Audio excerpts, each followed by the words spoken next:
12월 20일 월요일 저녁입니다. 오늘 하루도 정말 수고 많으셨습니다. 날마다 새로운 퇴근길 시사 맛집 신장식의 신장개업, 오늘도 문 활짝 열었습니다. 저는 주인장 신장식입니다.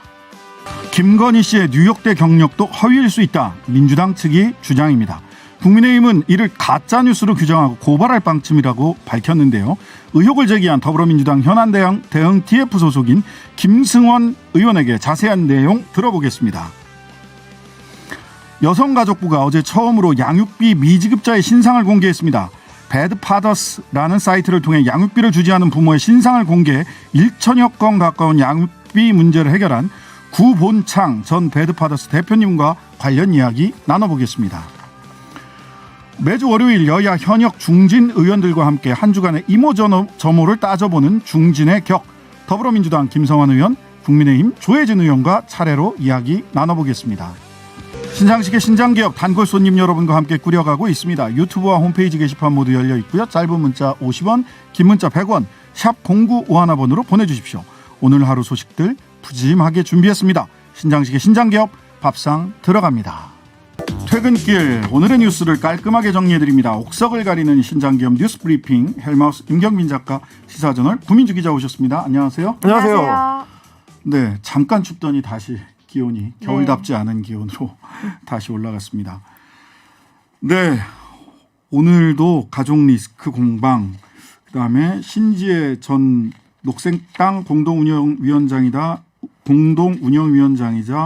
한국여성정치네트워크 대표의 윤석열 캠프 가입 등등등 많은 뉴스들이 들어와 있습니다. 한번 차근차근 옥석을 가려보도록 하겠습니다.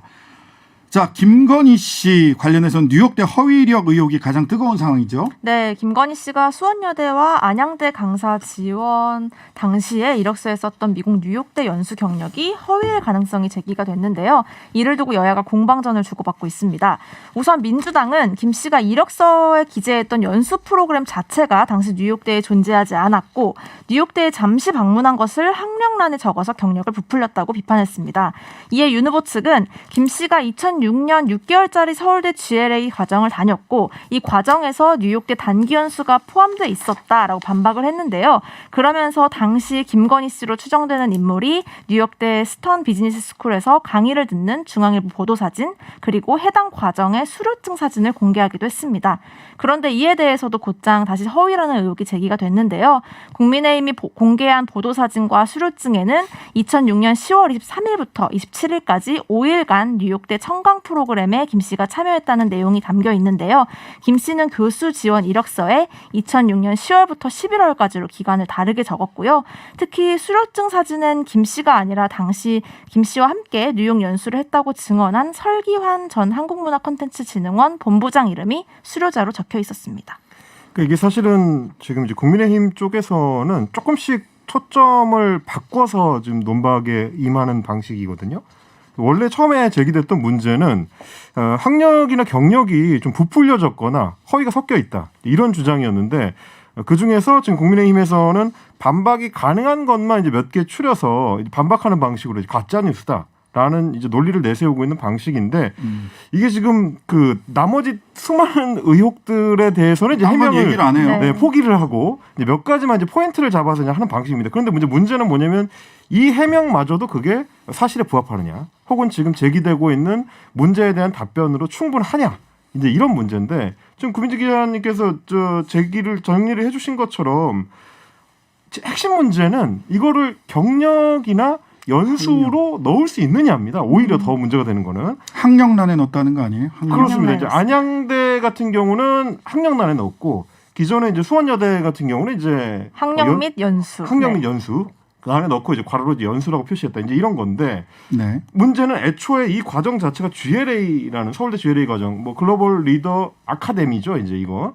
아카데미인데 이것도 어디 쓸 때는 또 어소시에이션이라고 써서, 그러니까 이제 그때 본인이 어떤 원하는 방식 혹은 물론 본인이 이제 혼동했다고 이야기를 하고 있지만 조금씩 바꿔서 쓰고 있고, 애초에 이 GLA 과정 안에 있는 해외 단기 방문 프로그램으로 들어가 있는 건데 이게 일반적으로 이력서를 낼 때 쓰는 연수로 충분한 자격을 갖춘 이력이냐, 이게 문제거든요. 아니 그러니까 제가 로스쿨을 다닐 때요. 북경대 법정대를 방문을 했었어요. 북경 상해 네. 하고 북경 네. 여기를 가면서 상해구나. 상해에 있는 법대 그쪽을 방문을 했었어요. 근데 제가 거기를 학력에 쓰진 않거든요. 한국에 쓸 그렇죠. 수 없죠 사실. 연수에다가도 안 써요. 네. 부끄럽잖아요. 조금 더 또렷한 예시를 하나 제가 들어드리자면 저의 예시입니다만 저도 이제 예전에 육군에서 정훈 공보장교로 일을 할 때 오, 장교 출신. 네, 조선일보에 가가지고 신문 제작 과정에 대한 강의를 받고 윤전기 돌아가는 것까지 이제 풀 코스를 이제 구경하는 일종의 이제 공보 교육을 받은 적이 있습니다. 조선일보 근무라고 쓰셔야 되겠네요. 그렇습니다. 하루짜리 코스였지만 네. 이 예를 들자면 조선일보 연수 이렇게 제가 이력서를 쓸 수 있는 셈이 되는 거라서 이게 맞느냐라는 거는 의문 제기가 될 수밖에 없는 거죠. 근데 이것도 저는 문제라고 보는데 오늘 현근택 대변인이 그 국민의힘 쪽에서 나온 수료증 그게 본인께 김건희 씨께 아니라 설기환 씨 거라고. 이름이 그렇게 명시가 된 걸 공개를 했어요. 아마 오래돼서 이제 본인 거는 없다라고 이야기를 하는 것 같습니다. 뭐 얘기는 본인 건 따로 있다 이런 얘기도 네. 여의도 바닥에선 돌아다니던데 그래서 실컷 다른 사람들이 그 허수아비랑 싸움을 해라. 그러다가 본인 거를 뭐 2개월짜리 거를 딱 내놓을 것이다. 이런 얘기도 돌아다니던데 그건 뭐 이제 국민과 언론을 다 한번 그리고 이제 이 그 일정에 대해서도 오늘 이제 아침에 뉴스공장에서 이제 김호중 공장장이 자세하게 좀 소개를 했어요. 네. 제보자한테서 이제 내용이 들어온 게 있다면서 네. 2006년 10월 23일부터 27일까지 5일간의 일정인데 일정에 뭐 뮤지컬 타잔 관람이라든지 네. 맨하탄 소호 이 방문이라든지 혹은 애플 스토어 1호점 방문, NBC 방송국 투어, 뭐 닌텐도 월드 전시관 방문, 마지막에는 우드버리 아울렛 방문까지 들어있어서 아울렛까지 갔나요? 네네. 그러니까 이 일정을 보면 사실 저는 이제 마치 그 예전에 문제가 됐던 그 한국 지방 의회들의 외유성 출장이 좀 생각이 나긴 했는데 이거를 연수 프로그램을 이수했다라고 이력서에 적을 수 있을지는 좀 의문이다. 그런 네. 뭐 생각은 좀 들었습니다. 그러니까요. 그 뭐 그것도 이게 국민의힘 쪽에서 그 해명을 하기 위해서 내놓은 자료들이 뭔가 이렇게 딱딱 아기가 안 맞습니다. 네. 이번에는 삼성미술관 전시 허위 의혹에 반박하기 위해서 이준석 대표가 과거 전시 팜플렛 공개했는데 여기서도 문제가 또 지적됐죠. 네, 이준석 대표는 10여 년 전에 조각을 맞추고 있다면서 하나의 그 사진을 올렸는데요.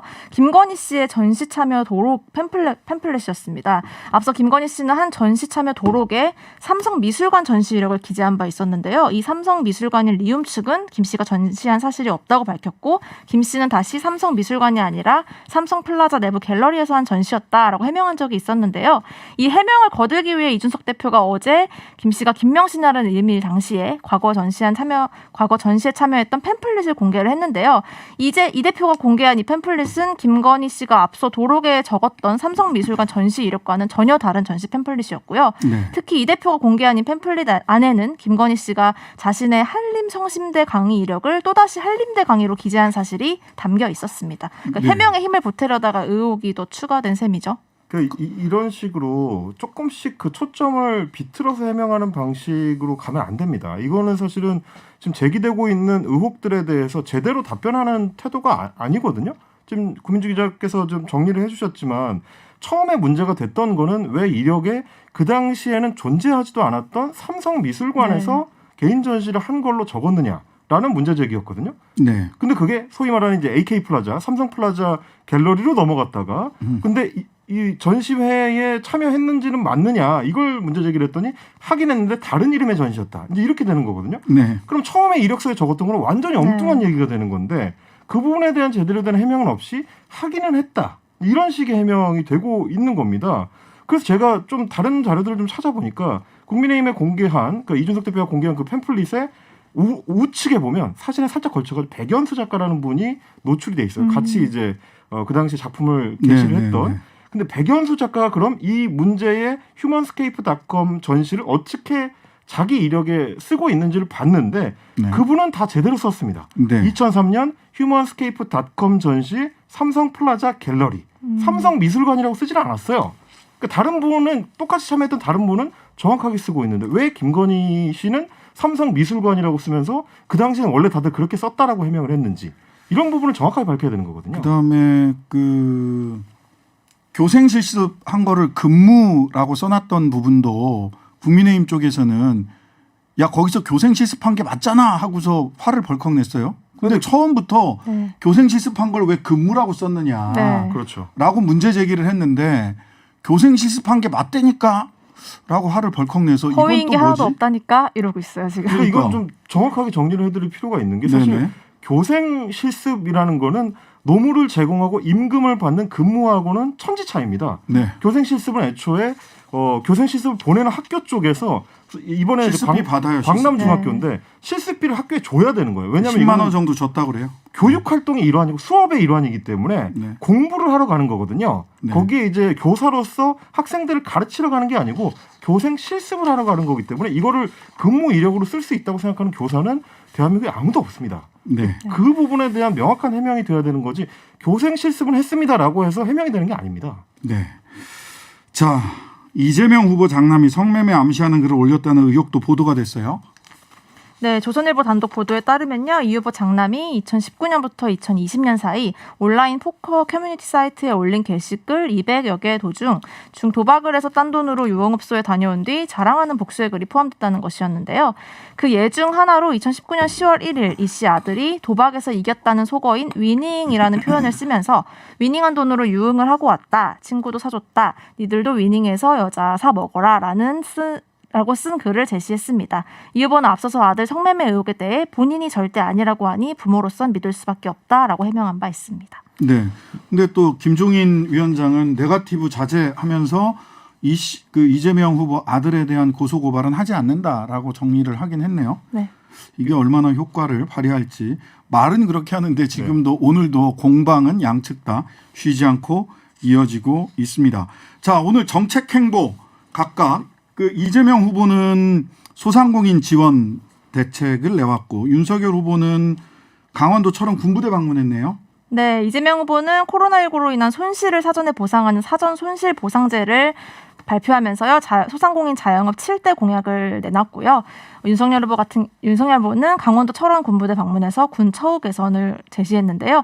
병사 월급을 인상하고 현역병의 국민연금 가입 기간을 군 복무 기간 전체로 확대하겠다는 등의 내용을 밝혔습니다. 네, 다 좋은데 윤석열 후보가 강원도 철원 군부대 가서 네.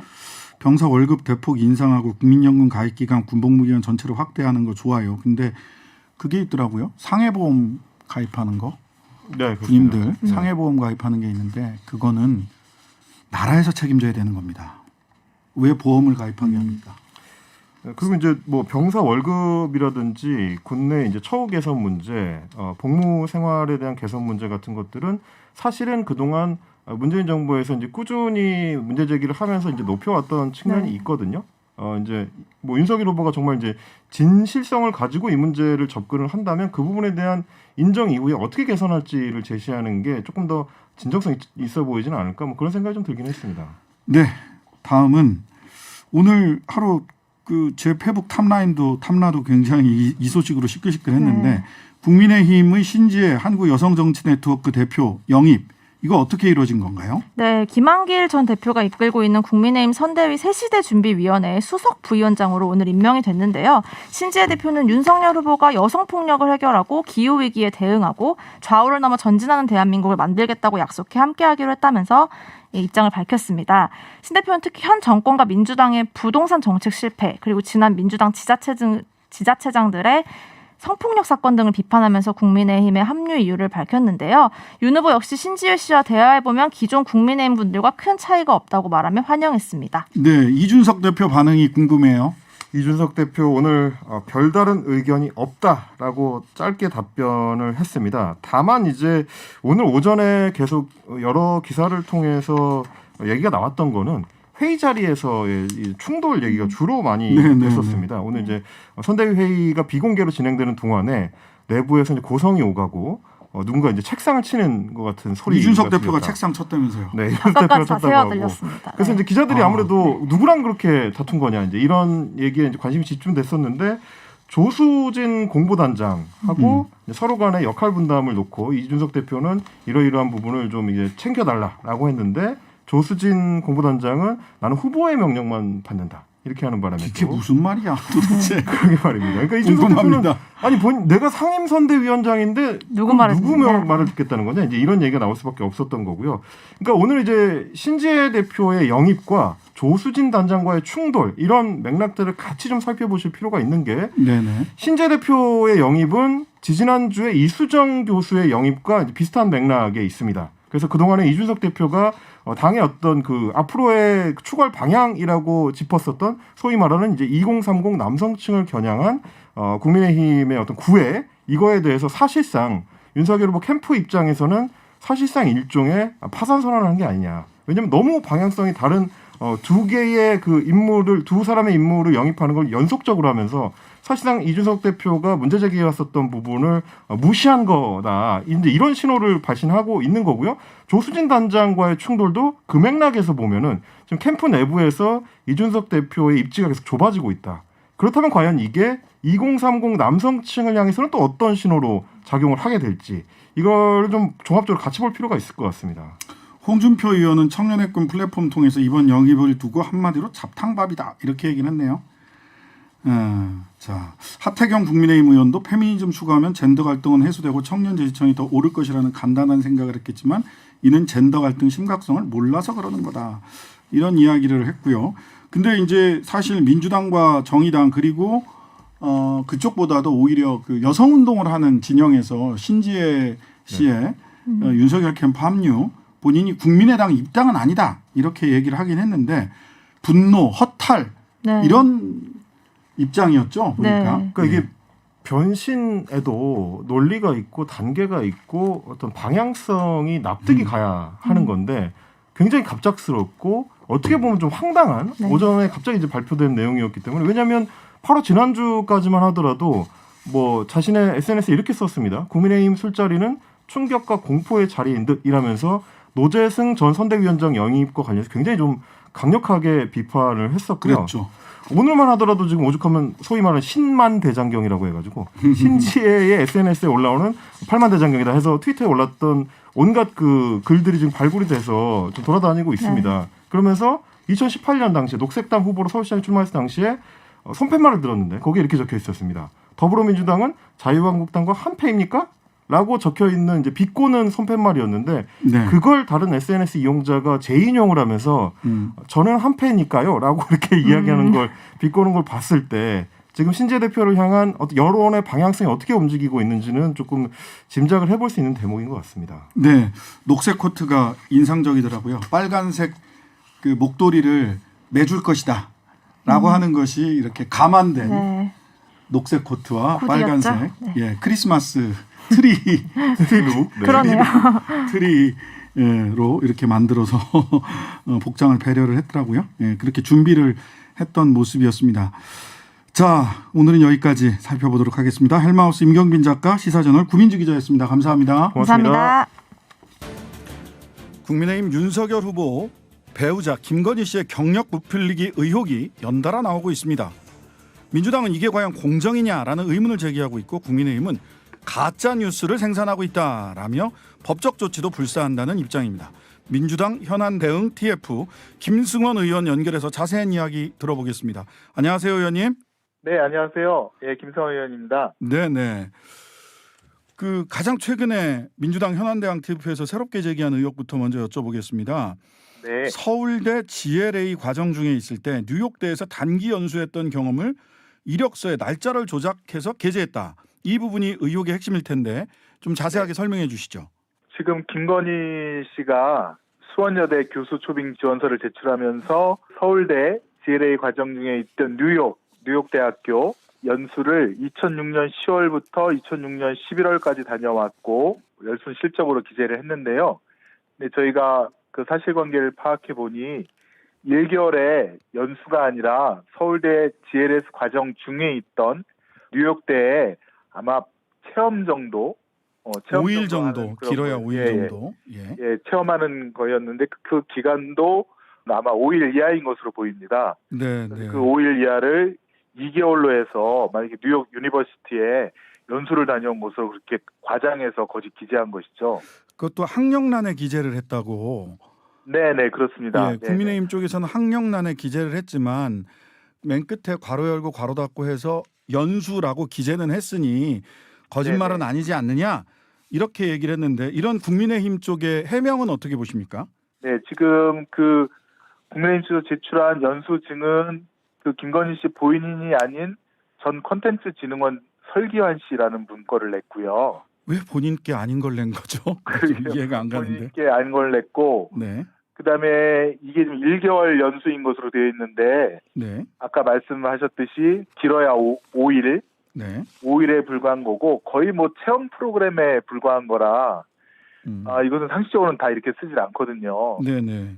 네, 예컨대 어느 대학교 다니면서 어디를 잠깐 체험 학습을 갔다 왔는데 그 체험 학습한 거를 갖다가 뭐 연수한 것으로 기재한다는 것은 그거는 뭐 우리 사회에서도 통용이 안 되는 거라 이것은 과장이고 거짓인 것은 분명한 것 같습니다. 과장이고 거짓이다. 네, 그 이외에도 네, 김건희 씨의 학력 부풀리기, 허위 경력에 대해서 네, 네, 쭉 그 교육위원회 소속 의원들께서도 쭉 18개 학경력과 관련된 허위가 있다라고 말씀을 기자회견을 하기도 했는데 네. 민주당 현안대응 TF에서는 파악하고 네. 있는 허위 또는 부풀리기 경력 중에서 어떤 부분이 가장 문제라고 지금 판단하고 계신가요? 일단은 허위의 3관왕인 것 같습니다. 3관왕. 네네. 우선 학력을 허위로 속인 것들도 많고요. 네. 그다음에 경력, 어떤 교육을 받았다, 어느 산업체에 있었다라고 해서 경력을 속인 것도 많고요. 네. 그다음에 수상도 허위로 그런 상을 탄 적이 없는데 마치 뭐 대상을 탄 것처럼 네. 뭐 그렇게 해서 수상도 있었고요. 사실은 여기에 플러스 하나가 더 있다면 논문입니다. 논문. 네. 논문 자체도 제가 문체부에서 국감 시간에 질의를 했지만 사실은 회사에서 나라의 지원비를 받아서 만든 그 용역 보고서 그 내용을 그대로 김건희 씨가 자신의 박사학위 논문에 베껴서 그걸 박사학위로 낸 적이 있거든요. 나라의 세금으로 10여 분의 관계자가 뭐 논문을 써서 그 회사가 제출한 건데 그거를 김건희 씨가 자기 개인의 박사학위 논문으로 국민대학교인가요? 제출을 해서 학위를 딴 거죠. 네. 국민대학교. 그런 논문 조작도 있고요. 허위 상관왕 플러스 그다음에 논문까지. 예. 이게 지금 일회성이 그치는 게 아니라 제가 볼 때는 거의 인생 전체가 과연 진실이라고 볼 만한 게 무엇인지 정말 궁금할 정도로 계속 여기 지원서에 써낸 이력서에 써낸 것들이 너무나도 과장되거나 허위인 것들이 줄줄이 계속 엮여져서 있습니다. 네. 그 박주민 의원은 지난주 저희 프로그램에서 출연해가지고 국민대의 경우 김건희 씨가 국민대에 매번 서류를 넣었는지도 확인해야 되고 만약 그 이력서 등 서류를 매번 넣지 않았다고 하더라도 한번 2014년에 제출한 서류를 기반으로 갱신 여부가 계속 확인됐다면 업무방해나 허위 사문서 행사 및 동행사와 관련돼서 공소시효 7년 안에 이 행위가 포섭될 수 있다. 이런 말씀을 주셨어요. 이 부분은 뭐 TF 안에서 좀 논의가 된 바가 있나요? 네, 저희가 논의된 부분은 이렇게 허위의 이력서라든가 지원서로 대학교에 교원 임용 신청을 해서 만약에 교원으로 근무하면서 급여까지 받았다면 업무방해뿐만 아니라 이거는 사기죄도 문제가 될 수 있지 않겠습니까? 네. 근데 이제 업무방해는 그 공소시효가 7년이고 사기죄는 10년인데 상습사기가 되면 10년이 되죠. 예, 그렇습니다. 예. 안양대학교 같은 경우에는 2013년 아마 말까지 근무한 것으로 되어 있어서 상습사기 10년으로 치면 2023년까지 공소시효가 남아 있습니다. 그거는 충분히 지금도 수사할 수 있는 여건이 된다고 볼 수 있습니다. 상습 사기 관련해서 일각에서는 좀 과도한 법리 구성 아니냐 이런 경우에 업무방해나 사문서 위조 및 동행사 관련해서는 기소된 적이 있지만 허위의 이력서를 냈다고 해서 사기죄로 특히나 상습 사기죄로 기소되거나 처벌받은 사례가 얼마나 되는지 모르겠다라고 해서 좀 무리한 주장 아니냐라고 하는 주장이 하나가 있고요. 또 한편으로는 정경심, 신정아 이 두 사람에 대한 기준 그 엄격했던 기준을 네네. 윤석열 검찰이 들이댔던 엄격한 기준으로 놓고 보자면 충분히 구성이 가능하다라는 의견이 있습니다. 이 두 가지 의견에 대해서 어떻게 생각하시나요? 네, 법률가로서 제가 볼 때는 이 학교는 되게 법인이지 않습니까? 네네. 그래서 예컨대 그 학교 관계자가 김건희 씨가 낸 그 이력서가 허위인 줄 알았다 하더라도 결국은 법인을 속여서 법인에게 손해가 가게끔 한 것이겠죠. 네네. 그래서 사기죄로도 의율이 가능하고 네. 그다음에 학교 관계자가 이걸 알았다고 말할 리는 없지 않겠습니까? 자기도 공범이 되니까요. 그렇죠.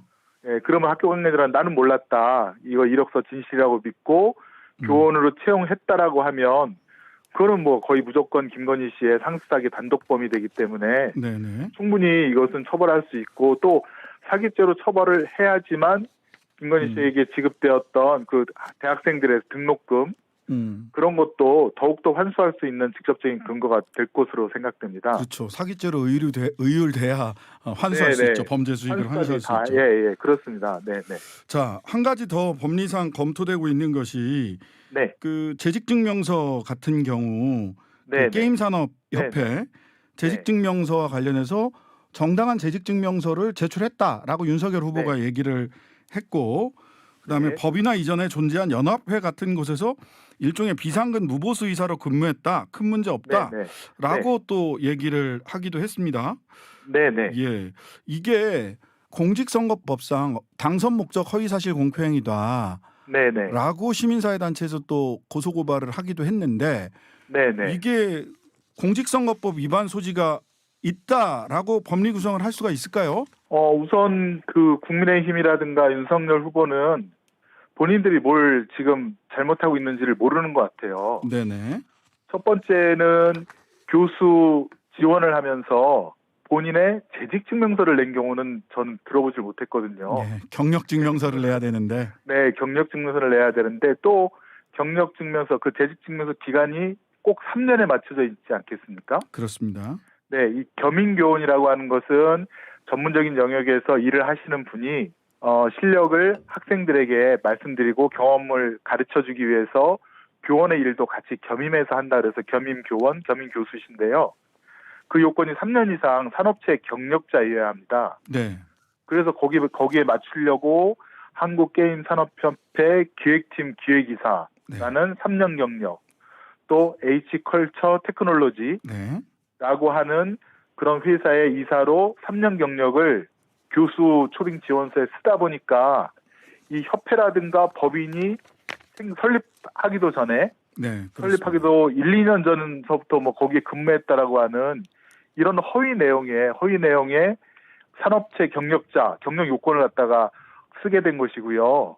네, 이것은 분명히 허위, 가짜 증명서인 것은 분명하고 또 두 번째는 겸임교원이 된 것에 대해서 김건희 씨라든가 윤석열 후보가 뭐라 그랬냐면 이 지원서 때문에 자기가 된 게 아니라 누구의 소개로 그렇습니다. 소개로 된 것이라고 얘기하는데 거기가 바로 이제 수원여대이지 않습니까? 네. 수원여대가 2012년도에 그 사학 비리로 인해서 거기 뜻있는 교수님들이 비대위 설치하고 그 시위하고 진실 밝히기 위해서 투쟁한 그런 곳인데요. 네네. 그 나중에 밝혀보니까 2006년도부터 총장 동생이란 분은 뭐 용역업체 설립해서 돈을 빼먹은 내용이 문제가 되기도 했고 2010년도에도 그 총장 조정실장으로 있던 사람이 납품업체로부터 돈을 받아서 그래서 무리가 있었던 아주 사학 비리가 대단했던 곳입니다. 네네. 그러면 김건희 씨가 과연 누구 소개로 거기에 겸임교원으로 취업하게 됐는지 교원이 됐는지를 본인들이 우선 그걸 해명을 해야 될 것 같습니다. 네네. 그거를 윤석열 후보가 우리 김건희 부인이 거기 교원으로 임용한 그것에 대해서는 문제가 없고 그다음에 어떤 경력증명서라든가 또 수상 경력이 사실과 다르지 않게 일부는 다르지만 부분적으로는 몰라도 전체적으로는 허위가 아니다라고 한 거는 그거는 사실 국민들에게 오히려 허위 사실을 공표한 것이 되거든요. 네네. 네, 그 이전에도 예전에 최광욱 의원 사건처럼 변호사 사무실 인턴 증명서의 기간을 그 내용을 조금 잘못 썼다고 해서 윤석열 총장 본인이 그 기소를 한 거 아니겠습니까? 네, 기소하라고 했다고 또. 예, 공소시효 하루 이틀 남겨놓고 그거 한 거 네. 아닙니까? 네네. 그 논리가 그 잣대가 그대로라면 네. 윤석열 지금 후보도 네.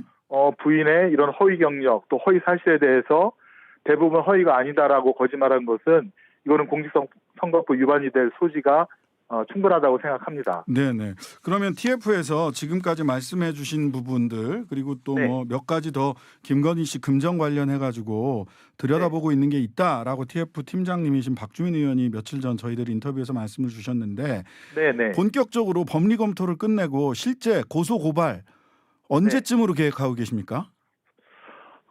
지금 김건희 씨가 건보료 지금 적게 낸 거. 네, 7만 원 냈다고 하죠 월. 네네네네. 근데 이제 그 회사 재직 시에 상여금을 2억 4천만 원 정도 받은 적도 있어서 연봉까지 한 3억 가까운 소득을 올린 적도 있었고요. 네, 근데 그걸 2,800만 원으로 신고했다고 하죠 그 전에. 네네네네. 그런 부분도 있는 것 같고 또 김건희 씨라든가 최은순 씨가 법인을 이용해서 네, 맞습니다. 법인을 이용해서 탈세를 한 그런 의혹들이 굉장히 많습니다. 아, 네.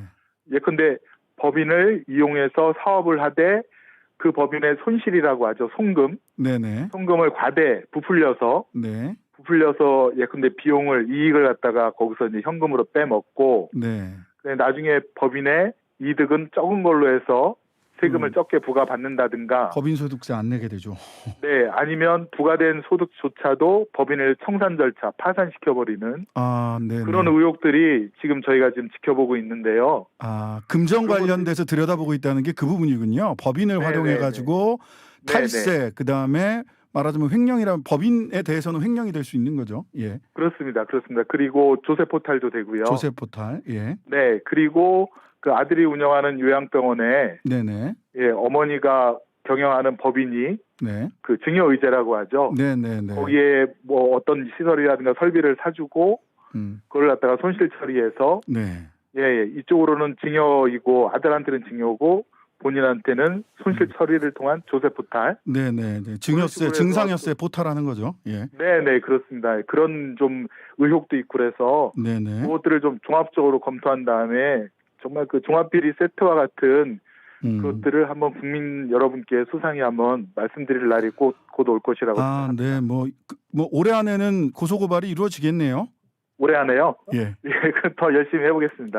아니 뭐 제가 열심히 하라는 게 아니라 시기가 언젠가 궁금해서 국민들이 궁금해하실 것 같아서 여쭤봤습니다. 단정하기는 단정하긴 이르지만 어쨌든 금전 관련된 게 법인을 이용한 여러 가지 세금 조세 포탈을 중심으로 해서 들여다보고 있다. 예. 네네. 알겠습니다. 예. 또 고소고발이 있거나 다른 진전된 상황이 있으면 다시 연결하도록 하겠습니다. 감사합니다, 의원님. 네네, 고맙습니다. 지금까지 더불어민주당 김승원 의원이었습니다. 네, 저희가 이 사안과 관련해서는 지난주에도 국민의힘 반박 인터뷰 기회 드리기 위해서 여러분께 연락을 드렸는데요. 지난주에는 못했습니다. 이번 주에는 꼭 국민의힘에서도 인터뷰에 응해 주셨으면 하는 바람을 가지고 있습니다. 언제든지 연락 주십시오. 아니, 저희 연락을 꼭 받아주십시오. 어제 여성가족부가 양육비 미지급자 2명의 신상 정보를 홈페이지에 공개했습니다. 지난 7월 시행된 양육비 이행법 개정안에 따른 조치인데요.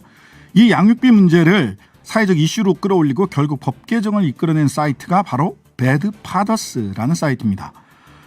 총 1000여 건 가까운 문제가 이 배드파더스를 통해 해결이 됐는데 구본창 전 배드파더스 대표님과 관련한 이야기 나눠보겠습니다. 안녕하세요. 안녕하세요. 네. 자, 7월 달에 법이 바뀌었는데 처음으로 2명의 신상이 공개됐습니다. 이 조치 어떻게 보셨습니까? 그 여가부에서 그 양육비 미지급자 이름과 나이를 공개했거든요. 네, 6가지 공개했죠, 정보를. 예. 그런데 이름과 나이를 공개했는데 네. 그 동명이인이 많아서 미지급자가 누구인지 특정이 안 됩니다. 아, 이름, 생년월일, 직업, 근무지, 채무, 그 불이행 기간, 채무 금액 6가지를 공개했는데도 특정이 안 된다. 우선 뭐 미지급 금액이나 기간을 봐서는 누구인지 알 수 없잖아요. 그렇죠. 어차피. 예. 근데 이름하고 나이는 동명이인이 많잖아요. 네.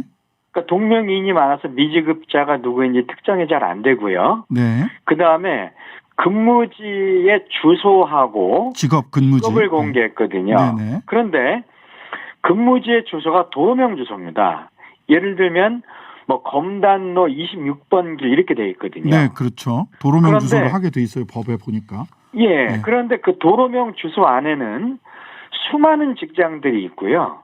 네네. 그 다음에 미지급자가 회사원이라고 공개가 됐거든요. 네. 그러면 수많은 직장 중에 회사원이라고 그러면 미지급자가 누구인지 네. 추측할 수도 없잖아요. 그죠? 네네.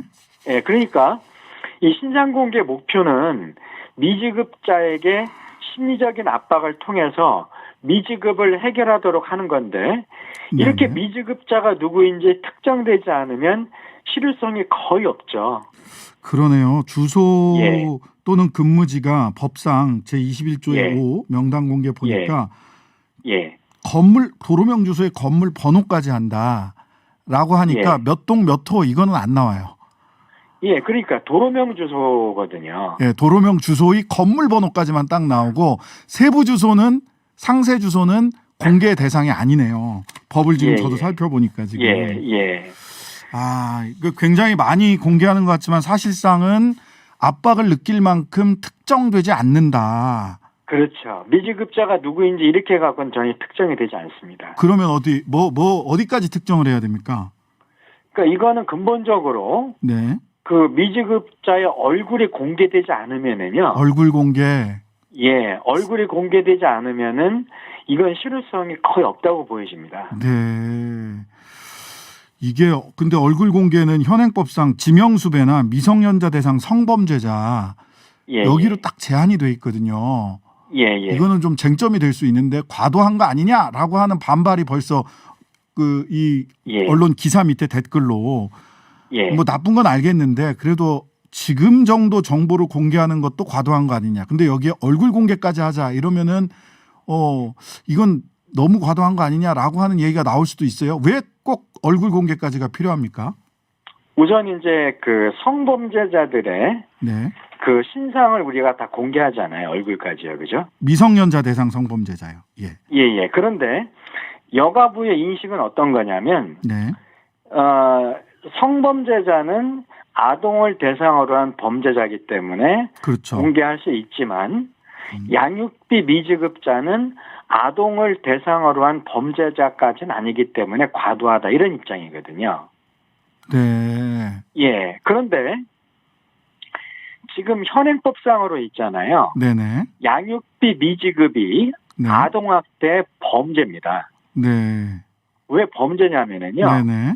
이번에 그 바뀐 이행 강화법에서는 네. 감치 판결을 받고도 1년 이내에 지급을 하지 않잖아요. 네. 그러면은 1년 이하의 징역이나 1,000만 원 이하의 벌금형, 즉 형사처벌이 가능합니다. 네.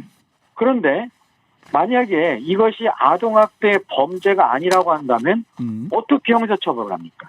네. 그러니까 형사처벌을 한다는 얘기는 이거는 현행법이 아동학대 범주로 봤다는 얘기거든요.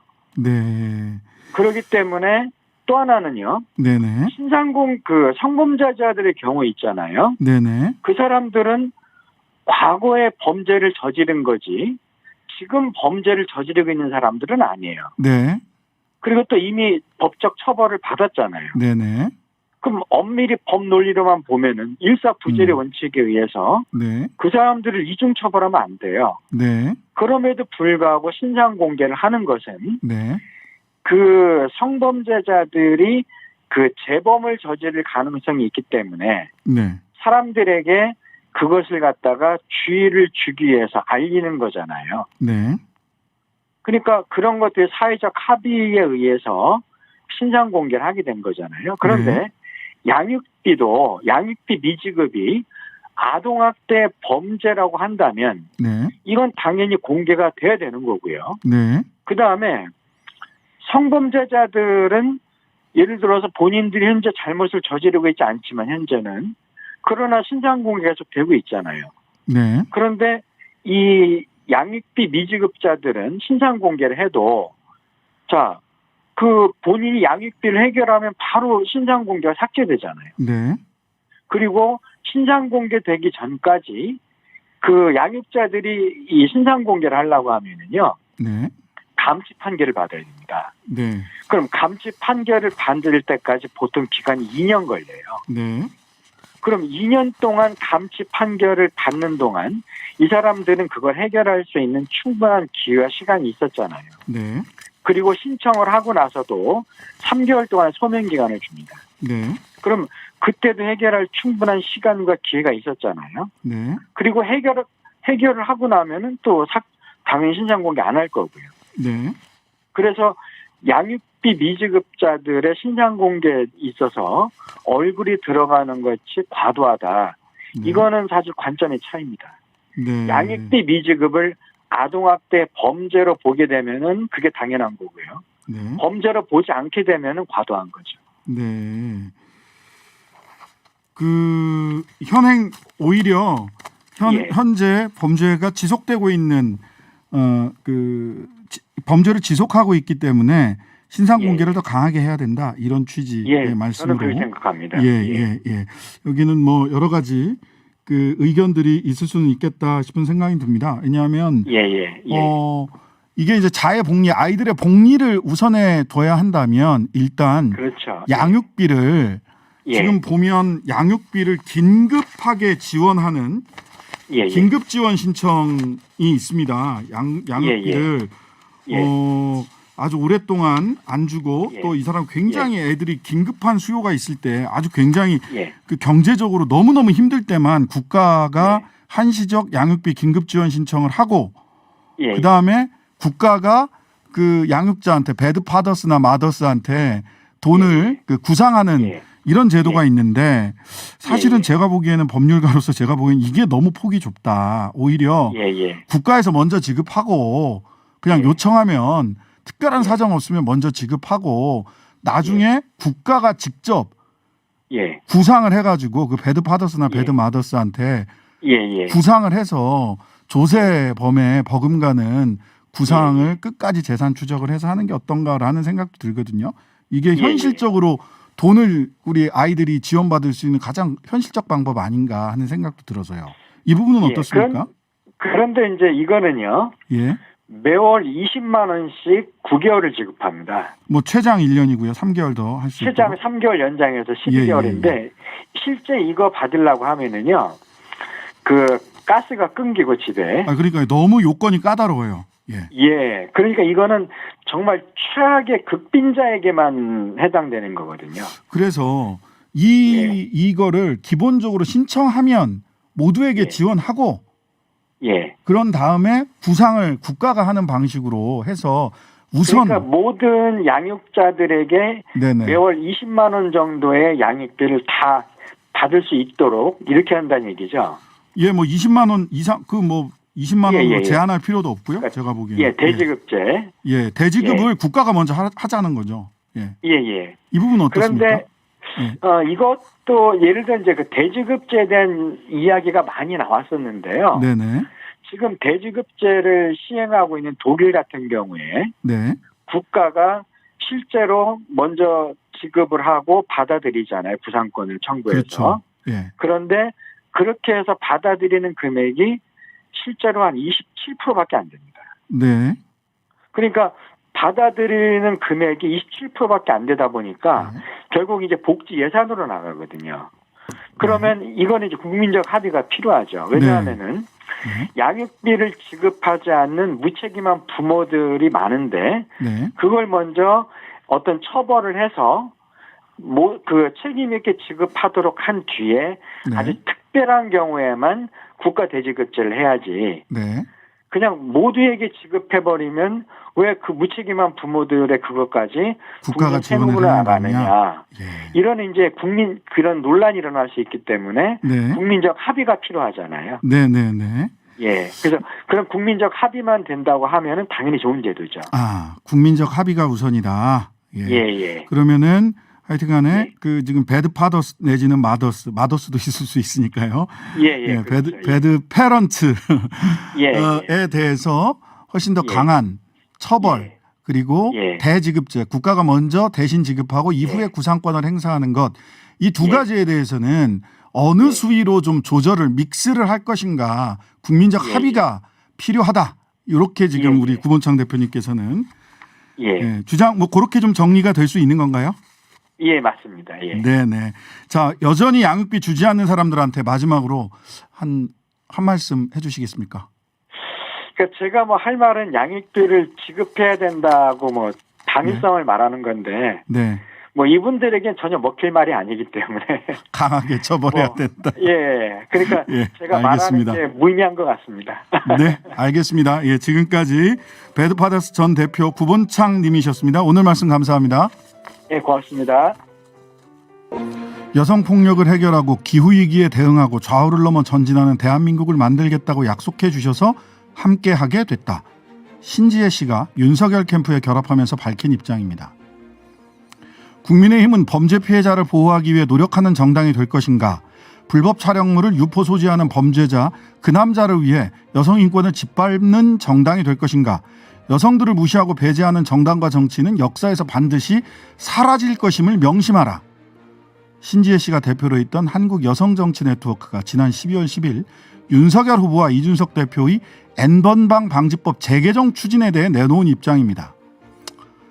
페미니스트 신지혜 씨, 이제 N번방 방지법 재개정은 윤석열 후보의 공약에서 빠지나요? 아니면 님도 함께 역사에서 사라지시나요? 윤석열 후보는 탈원전에 반대합니다. 월성원전 수사는 출마의 명분이었습니다. 그는 한국 정부가 내놓은 2030 NDC를 재설정하겠답니다. 국제협정을 파기해서라도 산업계 이해관계를 대변하겠다는 것입니다. 녹색당 전 공동운영위원장 신지혜 씨, 님은 이제 원자력론자가 된 건가요? 물론 신지혜 씨의 선택 존중합니다. 하지만 정치인에게는 설명 의무가 있습니다. 님에게는 님의 선택에 대해 국민과 동료들이 납득할 수 있는 설명을 하셔야 할 의무가 있다는 겁니다. 그리고 고언드립니다. 자신의 선택을 여성폭력과 기후위기라는 사회운동적 과제 해결을 위한 용단이라고 포장하지 마십시오. 그것이 최소한 지금도 현장에서 고군분투하고 있는 여성운동가들, 녹색활동가들에 대한 존중과 예의이기 때문입니다. 하긴 그런 존중과 예의가 있었다면 이런 반구 상의도 설명도 없이 그리 냉큼 움직였을까마는. 말하는 일은 무용하고 말하는 입맛은 쓰다. 신장식의 오늘이었습니다. 네, 전국의 묘수를 느끼는 시간 중진의 격 여당 편부터 시작합니다. 미스터 쓱 김성환 더불어민주당 원내 수석 부대표님 오셨습니다. 안녕하세요. 네, 안녕하세요. 김성환입니다. 네, 언론에 조금 더 빨리 보도가 됐으면 더 좋았을 텐데 하는 생각이 드는 게 우리 김성환 의원님께서 그 인원 제한 네. 예비비 말씀을 이 자리에서 하고 가셨는데 정부 여당의 그 자영업자들에 대한 손실보상 방향이 딱 그렇게 나왔더라고요. 쓱 주고 가셨어요. 네. 그래서 또 기대하고 있는 게 있습니다. 지난주에 쓱 주고 가신 이낙연 전 대표 곧 등판한다. 곧 연내. 뭐 날짜까지는 잘 모르겠습니다만, 네. 뭐 아무래도 이낙연 그 전 대표님의 성정이나 네네. 이런 걸로 봐서는 아마 충분히 우리 당 후보를 당선시키기 위한 여러 가지 활동을 조만간 본격적으로 하시게 되지 않을까라고 예상합니다. 네, 조만간 본격적으로 연말 연초라는 뜻으로 이해를 하겠습니다.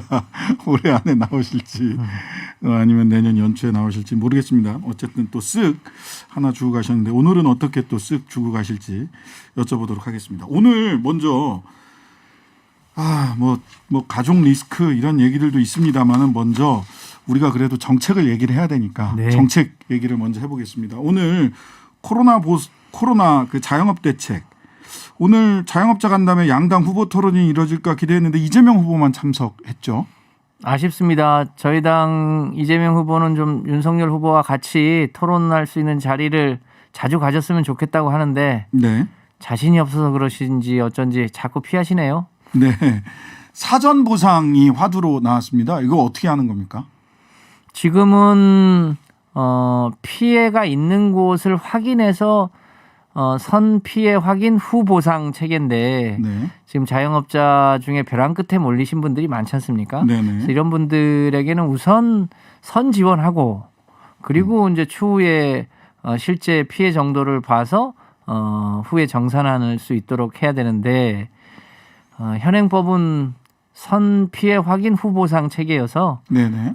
저희가 수요일 날 의원총회에서 그 선 지원 그러니까 선 지원 후 정산과 관련된 입법안을 의원총회에서 당론 입법으로 채택하는지 할 것을 검토해서 준비해서 그 당론 채택이 되면 입법 발의를 할 예정으로 있습니다. 아, 이번 주 수요일 네. 의총에서요. 네. 근데 이게 실무적으로 큰 무리는 없습니까? 사실은 선 지원해 놓고 나중에 사실 사람들이 제일 기분 나빠하는 게 줬다 뺏는 건데 말하자면 많이 이런 걱정은 안 해도 되나?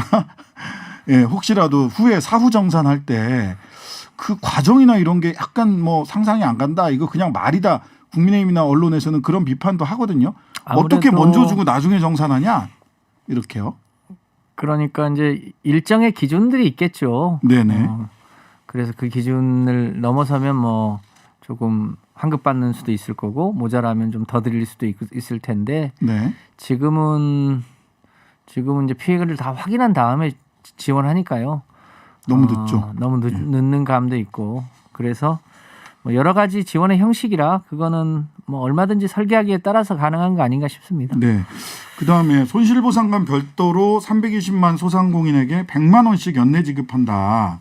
속도는 연내 지급이니까 어느 정도 속도는 뭐 만족하시는 것 같은데 액수에 대해서는 여전히 이 비판의 목소리들이 뭐 시민사회단체도 그렇고 소상공인한테도 나옵니다. 그래서 또 민주당 지지자들 중에서도 또 돈 쓰고 욕 먹는다. 전에도 그러더니 이런 얘기도 있어요. 이게 이제 정부에서도 고민인데요. 네. 내년도에 이제 손실보상 예산이 2조 2천억 편성이 돼 있는데 인원 제한 업종도 포함하다 보니까 그렇죠. 손실보상의 규모도 커질 수밖에 없어서 거기에 1조 원 정도를 추가하고요. 네. 그리고 이제 전국민 소상공인 재난지원금 이 320만 명에게 100만 원씩이면 이게 3조 2천억이거든요. 네. 그게 예비비의 거의 전체 액수이기도 합니다. 아주 일부 아주 긴급할 때 쓸 걸 제외하면요. 네. 나머지를 이제 더 드리려면 천상 추경을 해야 되는 상황인데 네.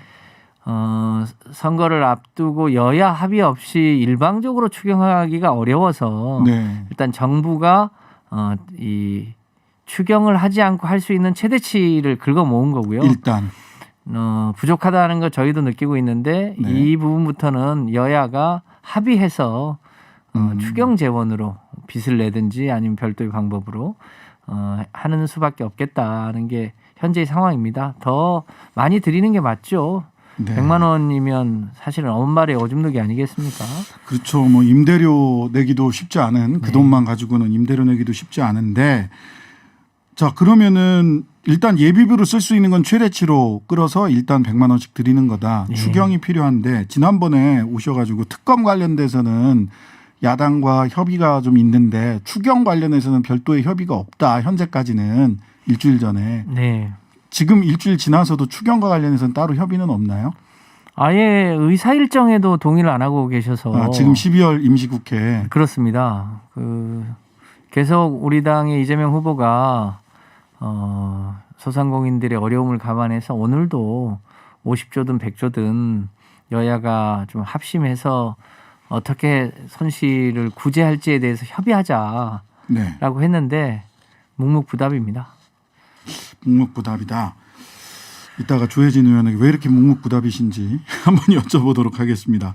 자, 두 번째 큰 주제는 부동산 민심 달래기 그리고 네. 부동산 시장 관련된 지금 집값이 이렇게 떨어지고 있어서 또 일부 언론에서는 지금 영끌했더니 집값 떨어져서 지금 20, 30대들 다 또 힘들어서 죽는다. 이제 이런 유의 기사가 나오는데 거기에다가 더 덧붙여서 부동산 민심 달래기 하면서 양도소득세, 그다음에 부동산 그 공시가 현실화하는 것에 대해서 뭐 작년 기준으로 올해 현실화하지 않고 그냥 작년 기준으로 하겠다라는 등등이 오늘 당정 협의에서 결정이 된 거죠. 큰 방향을 정했고요. 네네.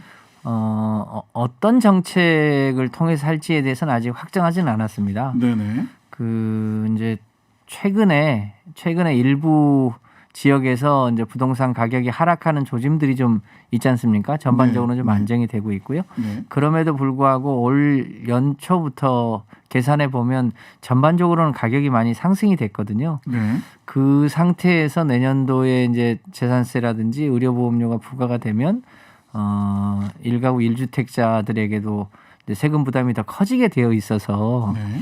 그런 분들한테 2회 연속 이제 세금 부담이 커지는 게 적절하겠냐. 네. 그래서 가급적이면 1가구 1주택 소유의 서민 중산층의 세금 부담이 올해 수준보다 더 크게 늘어나지는 않도록 해보자라고 하는 큰 틀에서 합의를 했고요. 네. 또 만약에 올 이제 최근 들어서 나타나고 있는 부동산 가격 하락이라든지 이런 게 이제 내년까지 쭉 이어지면 그것까지를 이제 감안하면 뭐 재산세라든지 의료보험료 부담이 조금 경감될 수 있으니까요. 그런 점을 감안해서 가급적 큰 부담이 되지 않도록 해보자라는 게 오늘 당정협의의 핵심 내용입니다.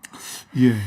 그 경제학 교수님들 얘기를 들어보니까 야 이거는 선거 전략으로서는 효과가 있을 것 같은데 네. 아무래도 일관성에 대한 비판은 나올 수밖에 없지 않겠냐.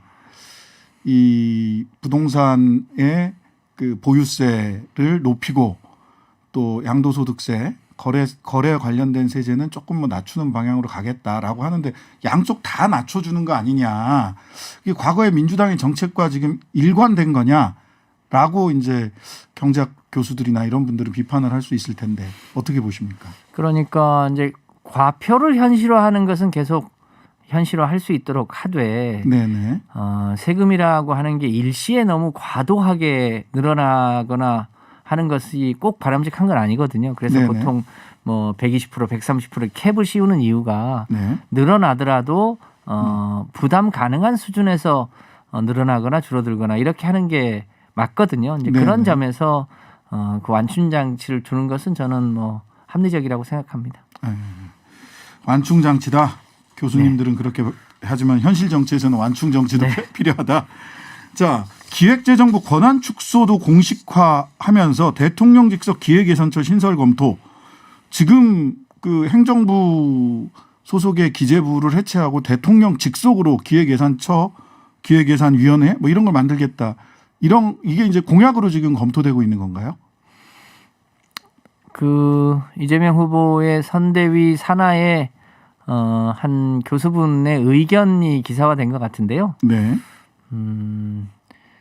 노무현 대통령 때 기획예산처하고 재정경제부로 나누어서 한 적이 있습니다. 그때는 네네. 기획예산처가 국무총리실 산하였습니다. 네, 그러니까 네. 이게 첫 실험은 아니고요. 네. 그 후에 다시 이제 기획예산처하고 재정경제부를 통합했거든요. 네. 그러니까 예산과 재정과 세입과 경제정책을 다 총괄하는 일종의 공룡부서가 탄생을 한 겁니다. 슈퍼파워입니다. 네, 이제 그런 면에서 재정경제부와 기획예산처를 구분하는 게 필요하지 않겠냐 이런 부분에 대해서는 상당히 공감이 있는 것 같습니다. 다만 그 소속을 청와대 직속으로 둘 경우에 또 다른 논란도 있을 수 있어서 뭐 당장 국민의힘에서는 국가예산을 대통령이 떡주무르듯 주무르려고 한다 이렇게. 그냥 어차피 뭐 그게 국무총리실 소속으로 있든 뭐 청와대 직속으로 있든 아니든 그러니까 예를 들면 미국 같은 경우는 그게 백악관 직속으로 있지 않습니까? 그렇죠. 이제 그런 면에서 책임 정치를 한다는 측면에서 저는 뭐 그것이 나쁜 거냐라고 생각은 하지 않습니다만 전체 내각이 사실상 다 대통령 직속 내각이라고 봐야 되지 않습니까? 그렇죠. 이제 그런 차원에서 보면 소속 부서를 어디로 둘 거냐 이런 건 조금 더 신중하게 판단할 필요가 있다고 보여집니다. 어쨌든 지금 기획재정부가 그 기획, 예산, 세입, 세출 전체를 다 한 손에 쥐고 있는 이 권한은 좀 분산시킬 필요가 있다. 구체적으로 어떻게 할지는 차근차근 검토해 보겠다. 이런 정도로. 그렇습니다. 예. 자, 정책 얘기를 좀 해봤고요. 가족 리스크 이야기를 하지 않을 수 없을 것 같습니다. 특히 지금 언론에서 이게 정확한 보도라고 볼 수 있는지 모르겠어요. 형수 욕설 파일 관련해서 뭐 이거 선거법 위반 아니다. 형수 욕설 파일 공개하고 온라인에 올려도 그 선거법 위반 아니다라는 취지의 선관위 결정이 있었다라고 보도가 되는데 법률가인 제가 봐서는 이렇게 써도 되나 싶은 생각이 드는데 정확하게 어떤 결정이 있었던 겁니까 선관위에서? 뭐 저도 그 선관위의 전체 결정을 잘 알진 못합니다만 선관위가 전체 내용을 일종의 편집하지 않고 그러니까 네네. 의도를 개입하지 않고 전체 맥락을 다 이해할 수 있도록 하는 것은 뭐 선거법 위반이라고 볼 수 없다. 네. 근데 그것을 가공하거나 그러면 그건 특정한 목적이 개입된 거니까 네. 그 자체로는 위법 소지가 있을 수 있다. 이렇게 본 것 같은데요. 네. 저희도 좀 더 따져보긴 해야 되겠습니다만 뭐 이게 일종의 아픈 가족사의 얘기이잖아요. 네. 그리고 그 형수 역설이라는 게 원래 이재명 후보가 한 게 아니고 그 이재명 후보의 형이 엄마한테 했던 아주 네네.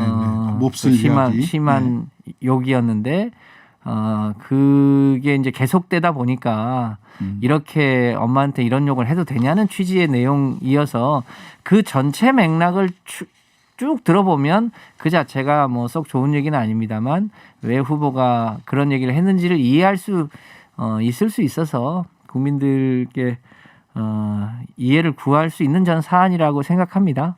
네네. 근데 이제 여기를 그 친문 성향 단체로 분류를 할 수 있는지는 모르겠습니다만은 깨어있는 시민연대당에서 그 대형 앰프에다 재생도 하고 막 이랬어요. 여전히 뭐 이재명 후보에 대해서 못마땅해 하는 소위 뭐 친문 단체를 표방하는 데가 있는데 친문을 표방하는 단체다. 예. 저는 문재인 대통령을 사실상 뭐랄까 욕보이는 단체라고 개인적으로 생각합니다. 네. 친문 진영 단체라면 지금 민주당의 새로운 후보로 이재명 후보가 선출된 만큼 그 아픈 가족사를 잘 위로하고 함께하는 게 도리에 맞는 거 아닌가 싶습니다. 네. 이 김종인 상임선대위원장이요. 네거티브 중단 이런 선언 내지는 그런 본인들 당 내부에서 가이드라인을 줬는데 이게 또 윤석열 후보는 그거 잘 되겠습니까? 또 이렇게 얘기를 했어요. 이게 어떨 것 같습니까? 계속해서 국민들은 비호감 대선이냐 이런 얘기도 하거든요. 뭐 저는 그 취지에 공감합니다. 네. 가급적이면 선거가 일종의 회고 투표가 되지 않게 하기 위해서는 네. 대한민국의 미래가 어디로 가야 되는지에 대한 정책 선거를 할 수 있도록 하는 게 바람직하지 않겠습니까? 네. 그런 면에서 뭐 두 당이 네거티브 중단 선언을 한다든지 네. 하고 보다 정책 경쟁 구도로 갈 수 있도록 하는 건 우리 국민들의 미래를 위해서도 바람직하다고 생각합니다. 다만 이제 그 주변에서 여전히 네. 네거티브를 하지 않기는 불가능할 테니까 네. 가급적이면 그 두 당의 선대위의 주도적인 후보를 비롯한 당의 핵심들은 좀 정책 위주로 경쟁하고 또 토론하고 그렇게 가는 게 아무래도 대한민국 미래를 위해서 바람직하지 않겠습니까? 전 좋은 네. 취지라고 생각합니다. 네, 좋은 취지니까 지키자. 네. 오히려 예, 조금 후보가 그거 잘 되겠습니까? 오히려 그러시더라고요. 거기는 후보하고 그 선대위원장하고도 말이 많이 틀리더라고요. 예. 오늘 아침에는 또 이준석 대표가 책상을 치면서 조수진 최고위원이랑 그러게 말입니다. 그랬다고 하는데 예, 도대체 무슨 사정이 있었던 것인지는 잠시 후에 조혜진 의원께 한번 여쭤보도록 하고요. 우리 김성환 의원님께서는 오늘 이낙연 대표의 등판은 연말 연초가 될 수도 있다. 조만간이라고 하셨으니까 그걸 제가 그렇게 한번 해석을 해서 단골 손님 여러분들께 빌려보도록 시기를 하겠습니다. 특정하진 않았습니다. 예, 시기를 특정하진 않았지만 조만간이라고 말씀 주셨습니다. 자, 지금까지 김성환 더불어민주당 의원이었습니다. 오늘 말씀 감사합니다. 네, 고맙습니다. 네. 중진의 기억 이어서 야당 편입니다. 조혜진 국민의힘 의원님 어서 오세요. 예, 반갑습니다. 조혜진입니다. 네네. 자, 뉴욕대가 요새 한창 뉴욕대 예. 뉴욕대가 예. 한창 그 국민들이 관심을 갖고 있습니다. 예. 그 윤 후보는 부인 관련 의혹에 대해서 이유 불문하고 예. 직접 고개 숙였 죄송하다 예. 하는 사과의 말씀을 주셨는데 예. 아니 사과의 핵심은 사실 인정 도대체 뭐에 대해서 사과한 거냐 이유 불문 사과라는 게 있을 수 있는 거냐 이런 비판이 있습니다. 그렇죠. 저도 뭐 여러 차례 그 기회 될 때 말씀드렸지만은 일단 뭐가 잘못됐는지 기본적인 거는 알고 네. 또 그것이 자기와 어떤 관계가 있는 건지 또 자기의 책임은 무엇인지 국민을 실망시켜 드린 점이 어떤 부분인지 이런 거는 알고 이제 사과를 해야 되는 것이고 네. 그 야당에서 제기하고 있는 여당에서 민주당에서 제기하고 있는 의혹들에 대해서 하나하나 세세하게 다 파악을 하지는 못했지만은 네.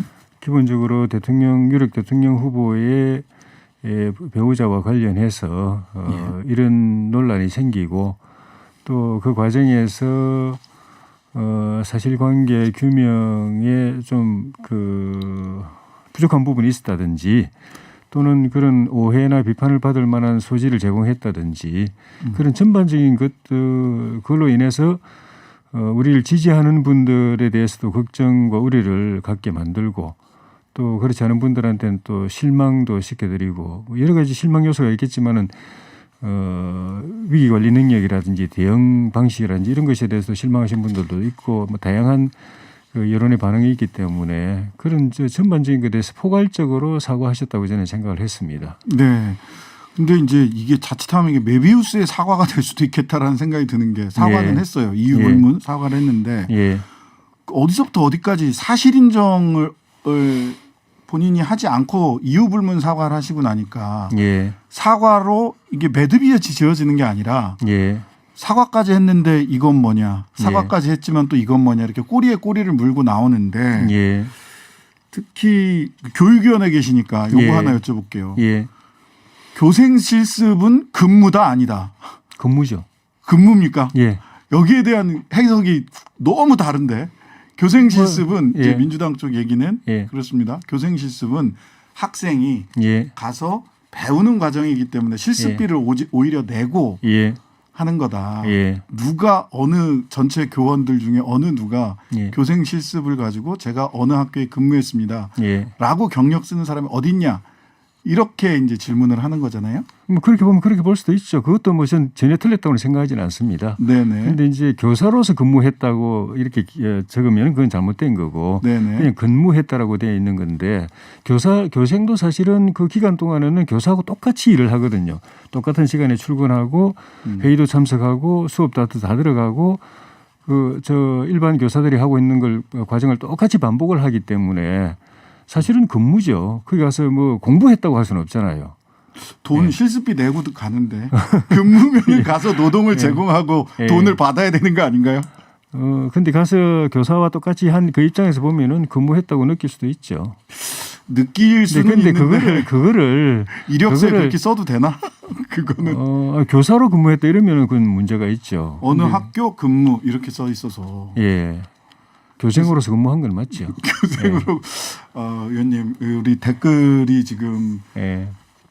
댓글에 그와 다른 의견이 굉장히 많이 달리고 있습니다. 분명히 말씀드리지만 교사로 근무한 건 아니고 교사로 근무했다고 이야기하면 잘못된 거고 교생으로서 근무한 거는 맞은 거죠. 교생으로는 실습을 했다라고 써야 정확한 거 아닙니까? 어법상. 뭐 그럴 수도 있고요. 뭐 예. 하여튼 그 대세에 지장 없는 거 가지고 너무 시끄러운 것 같아요. 아 대세에 지장이 없다. 예. 감정선을 건들고 있는 거 아닐까요? 대세에 지장이 없다는 건 선거에 지장이 없다는 게 아니라 흔히 우리 하는 표현으로 네네. 본질하고 관계없는 지엽적인 건데 네네. 그거 가지고 너무 비틀고 좀 왜곡하고 하는 그런 것도 너무 좀 심한 것 같아요. 그럼 그렇게 볼 수 있다는 것도 저도 인정하듯이 네네. 교생으로서 근무한 거를 또 인정할 수 있는 부분도 있는 것인데 네네. 그거를 무슨 허위다, 뭐 조작이다, 사기다, 뭐 뭐 그런 식으로까지 가는 거는 그거는 그 상대방을 좀 비방하기 위해서 너무 지나치게 과장하는 측면이 좀 강하다고 봅니다. 네. 예. 자, 그 지난주에 그 오차범위 내긴 하지만 예. 골든 크로스라고 민주당 쪽에서는 이야기하는 예. 여론조사 결과가 예. 이렇게 저렇게 좀 나왔습니다. 예. 이게 아무래도 김건희 씨 등 가족 리스크에 기인한 거 아니냐 예. 이런 분석들을 언론에서 많이 내놓고 있는데 예. 이 지난주 그런 소위 민주당 쪽에서 얘기하는 골든 크로스 원인이 예. 뭐라고 보시나요? 가족 리스크라고 봐야 되는 건가요? 그런 부분도 부분적으로 영향을 줬을 수 있다고 생각합니다. 네. 예. 그러면은 이거를 끊고 가야 될 텐데 예. 이유 불문 사죄 이렇게 해서 지금 안 끊기고 있는 상황 아닌가요? 끊고 가야 한다기보다는 저는 예. 대응을 제대로 해야 된다고 봅니다. 아, 대응 어떻게 해야 될까요? 지금 미흡하다 이렇게 예, 보시는 것 미흡하죠. 같은데. 예. 우리 당의 우리 선대위의 일이지만 솔직히 네. 저는 이제 제가 옛날에 모셨던 박찬종 의원님 선거도 해봤고 네, 서울시장 네. 선거 네, 네. 또 신한국당 그 당내 경선도 해봤고 네. 대통령 후보 당내 경선 그 유해창 그 후보의 보좌역으로서도 또 대선을 치러봤고 네. 그때 이제 두 아들 병역 문제 김대엽 그 사건 네, 네. 그거 다 현장에서 몸으로 체험한 사람이고 네. 또 이명박 후보 때도 그 바로 그 가까이에서 선거를 네. 치렀고 네거티브 공세를 현장에서 직접 이제 맞닥뜨려 본 경험이고 또 네. 박근혜 후보 때는 제가 대변인 단장을 했었습니다. 네. 그러면서 똑같은 경험을 했었고 그런 제 입장에서 보면은 우리 당 네. 우리 선대위의 지금 대응은 음. 제가 봐도 문제가 있어요. 그러니까 뭐가 이거는 가장 큰 문제죠? 기본적으로 네거티브라는 거는 겉으로는 팩트 싸움을 가장을 합니다. 팩트 싸움인 것처럼 진실 게임을 보이지만. 가장을 합니다. 그런데 네. 사실은 본질은 선전전이고 선동전이고 아. 이미지 싸움이고 네. 프레임 싸움이에요. 네네. 이 프레임 싸움의 처음에는 의혹이라는 걸로 시작을 하지만 네. 네거티브의 최종 목적은 거짓말쟁이 프레임입니다. 나중에 지켜보십시오. 네. 그 단계로 아마 갈 겁니다. 네.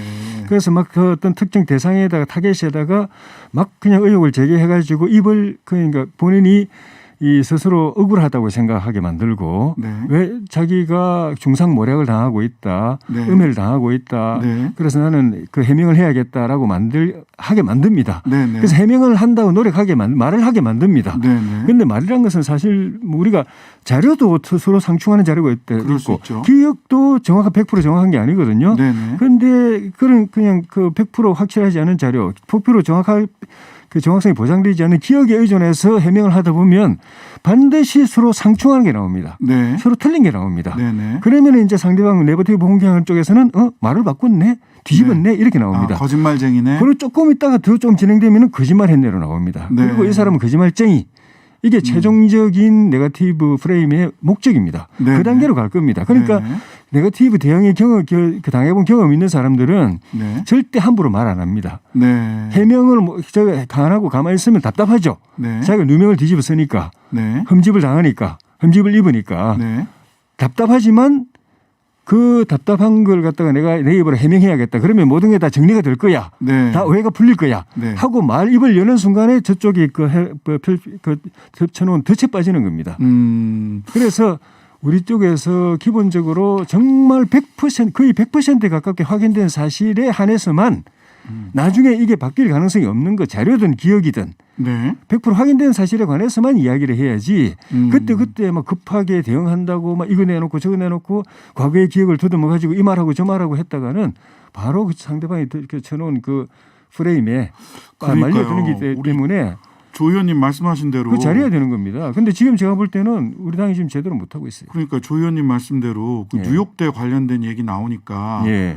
이 수료증이라고 국민의힘에서 공개를 했는데 예. 수료증이 김건희 씨 수료증이 아닌 예. 다른 사람 설기환 씨 수료증을 공개를 했어요. 그러니까 거기서 제가 알기로는 예예. 저쪽에서 뉴욕 대학에서도 수료증을 주고 예. 우리 서울대 GLA 대학원에서도 수료증을 주거든요. 예예. 그럼 본인의 수료증은 본인 걸 제시하면 되죠. 그건 지금 처음 듣는 말씀에서 제가 그걸 뭐 예. 확인하고 할 수는 없는 건데.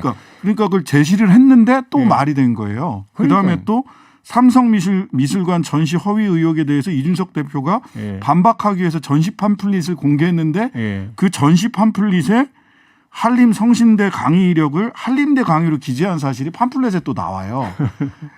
그러니까 예. 뭘 해명하겠다고 단편적으로 뭘 자꾸 내는데 여기에서 오히려 또 기름을 붓는 격이 예. 되는 우리 쪽에서는 열심히 한다고 네. 방어한다고 네. 해명한다고 네. 오해를 씻어낸다고 노력하는 것들이 그런 순수한 의지 어떻게 네. 보면 순진한 의사로 하는 것들이 오히려 상대방 그 프레임에 말려들고 판을 더 키워주고 그러니까요. 그런 일이 허다합니다. 그래서 이게 네거티브는 공격하는 사람들도 선수들이 하는 거거든요. 네. 그쪽에 베테랑들이 하는 거거든요. 네네. 그 사람들은 기본적으로 이거는 겉으로는 팩트 싸움, 진실 게임을 가정하지만 선전전, 선동전이고 저 프레임 싸움인데 이게 그 최종적으로는 네. 이미지 그 프레임이고 최종적으로는 거짓말 프레임이라는 걸 다 알고 덤벼드는데 네. 방어하는 쪽에서도 그걸 제대로 아는 선수들이 방어를 해야지. 네네.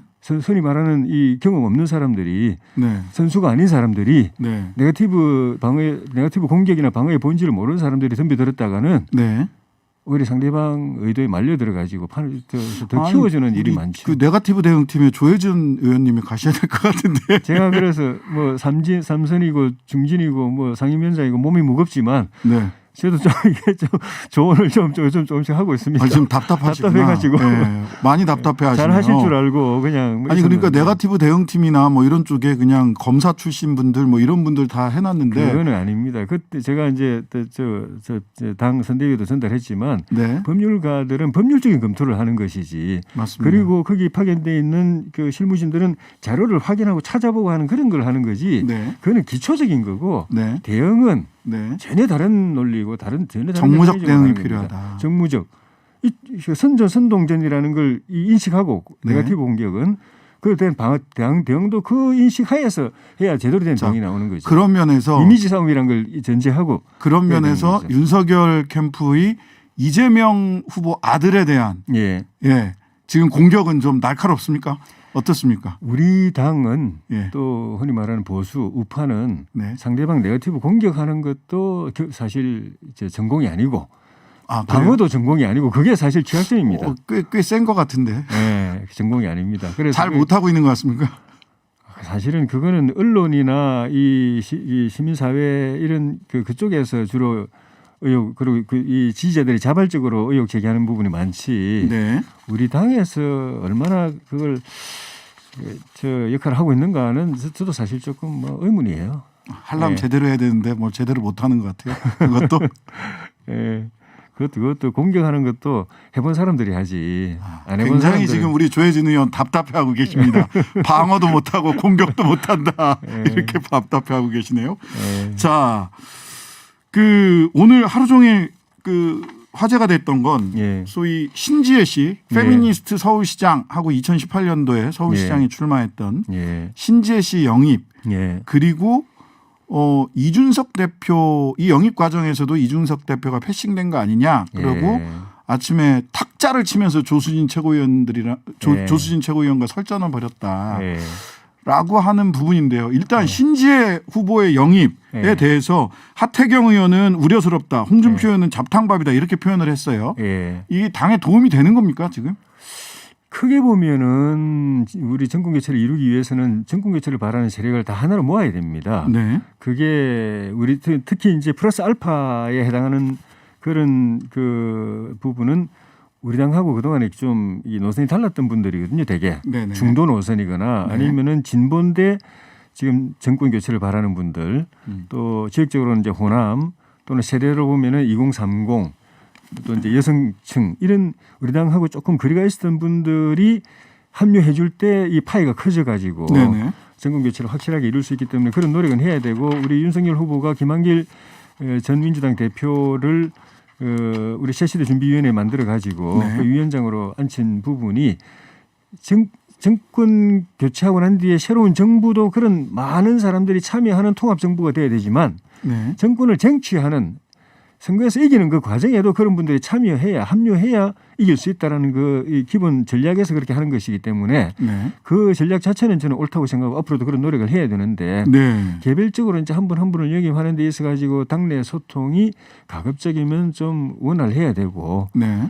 또 너무 이렇게 논란이 좀 노선상의 문제라든가 네. 이런 논란이 너무 심해가지고 얻는 것보다 얻는 거 잃는 거 플러스 마이너스 하면은 이게 뭐 플러스가 있는 건지 제로인지 이게 그러니까요. 그 하태경 의원이나 홍준표 의원은 마이너스 정치다 이거 신지혜 씨를 영입해서 예. 20, 30대 남성들은 다 간다 그러면 이런 우려인 것 같아요. 예, 그럼 그거는 저는 아니라고 봅니다. 그건 아니다. 그러니까 20, 30대 남성 여성 모두가 다 표를 찍는 유권자 입장에서 볼 때는 우리가 다 지지를 얻어야 될 분들이고 네네. 또 국민의라는 입장에서 볼 때는 우리가 집권했을 때 우리가 책임지고 또 살펴야 될 대상들인데 그중에 네. 뭐 남성은 우리가 땡기고 여성은 포기하고 둘 중 하나 선택할 문제가 아니고 선택하는 방식으로 접근했다가는 네. 저는 안 된다고 봅니다. 안 된다. 그거는 도리도 아니고. 플러스는 될 거다. 제가 이제 그나마 좀 이번에 신지혜 씨 같은 분까지 우리 당에 오는 걸 보고 이제 개인적으로 느낀 거는 정말 이 정권 교체의 이 절박성이 얼마나 강하면 문재인 정권 반드시 심판해야 된다. 이재명 다시 집권하면 안 된다. 정권은 반드시 바꿔야 된다. 이게 얼마나 강하면 심지어 녹색당 핵심까지 전 공동대표죠. 예, 이쪽으로 핵심까지 얘기를 우리 쪽으로 올까? 그 점은 저는 상당히 고무적이라고 생각하고 네. 고맙게도 생각합니다. 네. 근데 그 녹색당의 기본 노선이 있지 않습니까? 네. 정책 노선. 그건 우리 보수당인 우리 국민의힘하고 틀린 부분이 확실히 있습니다. 네. 그걸 다르죠. 어떻게 잘 조화시키고 조화가 가능할지 모르겠지만 하여튼 서로 한 당이 됐을 때 네. 한 식구가 됐을 때 토론을 통해서 서로 조율해낼 것인가? 네. 그건 우리 내부의 정치력에 달린 문제라고 생각합니다. 네. 오늘 이준석 대표에 대해서 조수진 최고위원이 나는 후보 말만 들을 거예요라고 네. 얘기를 했다는데 네. 전에는 네. 당 대표도 선대위 체계 안으로 들어와야지. 근데 선대위 체계상으로는 조수진 최고위원이 그 상임 선대위원장인 이준석 대표 얘기를 들어야 되는 거 아닌가요? 그러니까 조수진 최고가 어떤 취지에서 그런 이야기 했는지는 모르겠지만은 네. 도의상으로 보면 네. 도리로 보면은 당연히 당 대표 이야기 들어야죠. 그리고 제 총괄 선대위원장 말씀도 좀 들어봐야 되고 그래서 제가 좀 전에 네. 서로 간에 소통이 원만해야 된다. 네. 내가 알아서 할 테니까 딴 사람들은 이 일을 제기하지 말라 이렇게 가서는 안 되죠. 서로가 특히 이제 이거는 조금 논의가 필요하다, 서로 입장 조율이 필요하다고 생각되는 그런 이슈는 사전에 해야죠. 네. 우리가 알아서 할 테니까 터치하지 마라. 이거는 원팀의 자세가 아니죠. 그러니까요. 조수진 최고위원이 공보단장이고 공보단장에게 네. 지금도 윤핵관이라는 사람들이 김종인과 나를 공격하니 그분들을 좀 잘 정리하시라라고 했더니 싫어요. 저는 후보 말만 들을래요. 이렇게 얘기하신 거더라고요. 취지는. 그건 곤란하죠. 곤란한 일이다. 예. 알겠습니다. 예. 지금까지 제가 오늘 자꾸 곤란한 질문을 좀 던지지 않았나 싶은 생각이 드는데 어쩔 수가 없습니다. 우리 국민들이 또 청취자분들이 궁금해하셨던 부분들이니까요. 예. 곤란한 질문에도 좋은 답변 해주셔서 감사합니다. 조혜진 국민의힘 의원이었습니다. 감사합니다. 고맙습니다. 네. 세상은 넓고 알아야 할 과학 상식은 무수히 많습니다만 그중에서도 대통령이 정말 꼭 알아야 할 과학 이야기만 깔끔하게 쏙쏙 뽑아서 정리해드립니다. 대통령을 위한 과학, 인류의 우주개발 그 마지막 시간입니다. 이종필 박사님 나오셨습니다. 어서 오세요. 안녕하세요. 이종필입니다. 지금 성적 처리 기간이죠. 네, 그렇습니다. 교수님들이 가장 바쁜 시간. 네, 정신 없습니다 지금. 그러시구나. 뭐 이제 학생들은 시험을 다 봤으니까 그렇지만 이제 방학이죠. 방학인데 네. 교수님들은 가장 바쁘고 힘든 시간. 네, 요즘 그렇습니다. 컴플레인도 굉장히 많다고 일일이 다 답변해 주신다고 그러던데. 네, 장난 아니죠. 뭐 길게 말씀을 하고 싶지 않으신가 봐. 이 공정이 이제 화두인 시대다 보니까 학생들도 굉장히 민감하고 교수들도 굉장히 이제 긴장감이 많이 올라가 있고. 예. 상대 평가가 굉장히 많이 강화가 돼서. 네, 제 수업은 다행히 이제 좀 절대 평가라서. 아이고, 다행입니다. 그나마 좀 그런 건 없습니다. 네. 아니 저는 친구인 교수가 술을 한 잔 먹다가 나중에 상대 평가 때문에 너무 괴롭다고 울더라고요. 진짜 괴로워요. 괴로워서 울더라고요. 상대 평가가 필요한 과목도 있지만 제 생각에는 상당 부분은 그럴 필요 없거든요. 네네네. 괜히 1점이라도 더밖에 하는 것보다 서로 협력해서 다 같이 잘하는 게 중요한데 예. 그런 거를 제도적으로 좀 안 받쳐주는 것 같아요. 예. 참 그렇군요. 예. 네. 자, 이제 우리 태양계 여행 오늘 마지막 태양계 여행인데요. 지난주에 수금, 지화, 목토, 천, 해왕성까지 갔습니다. 네. 예, 과거에는 명왕성, 네. 지금은 지금은 134340 소행성 네. 134340 외소행성인가? 네. 뭐 이렇죠. 네. 자, 이제 공식적으로 태양계에 속한다 이렇게 말할 수는 없는 거죠. 행성의 지위가 박탈된 거죠. 그러니까 네. 이게 태양계는 맞는데 이제 행성은 아니다. 그럼 뭡니까 도대체?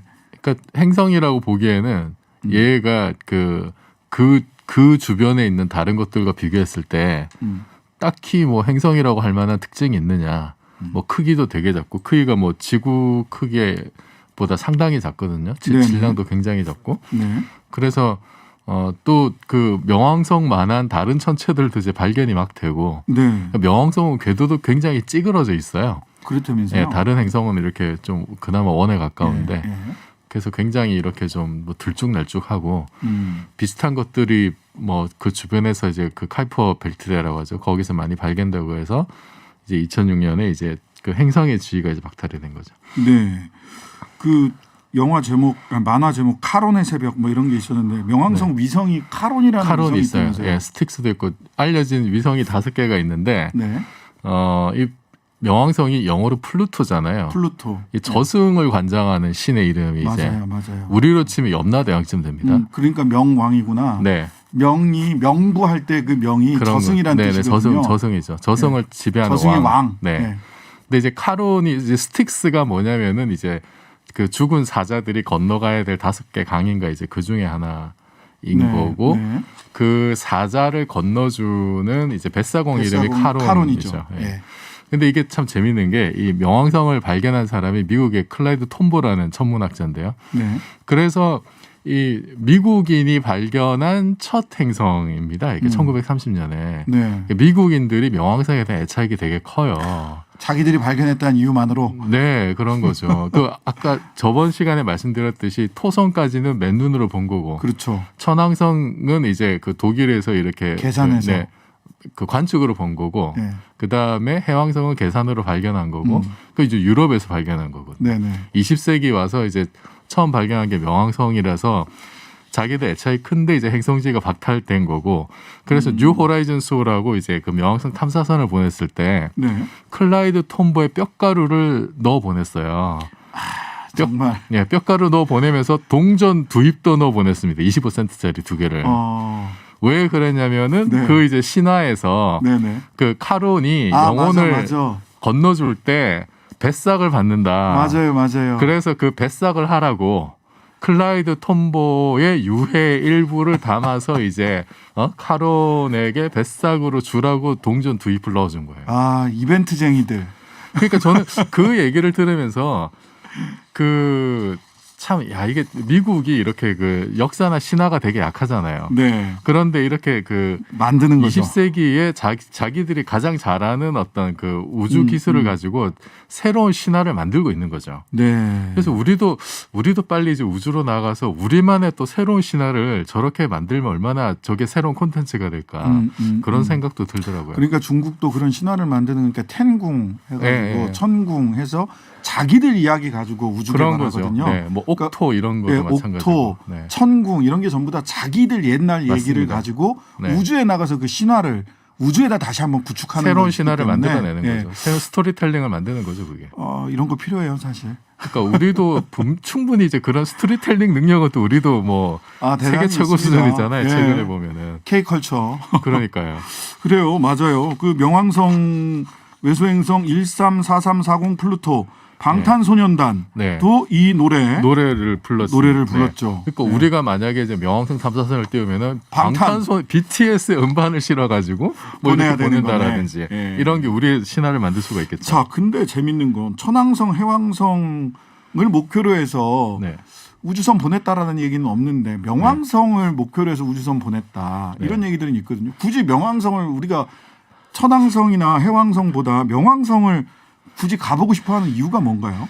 그 이제 뉴 호라이즌스가 사실 명왕성만 타겟을 했다기보다도 태양계 바깥까지 나가는 이제 탐사선인데, 네네. 네, 뭐 이제 이게 거기까지 가려면은 이렇게 다른 행성들 이렇게 중력 스윙도 타야 되고 그런 경로들이 사실 또 맞아야 되는 거고, 네. 그리고 아마도 이제 이게 미국에서 띄운 탐사선이다 보니까 명왕성에 대한 애착이 사실은 좀 더 컸겠죠.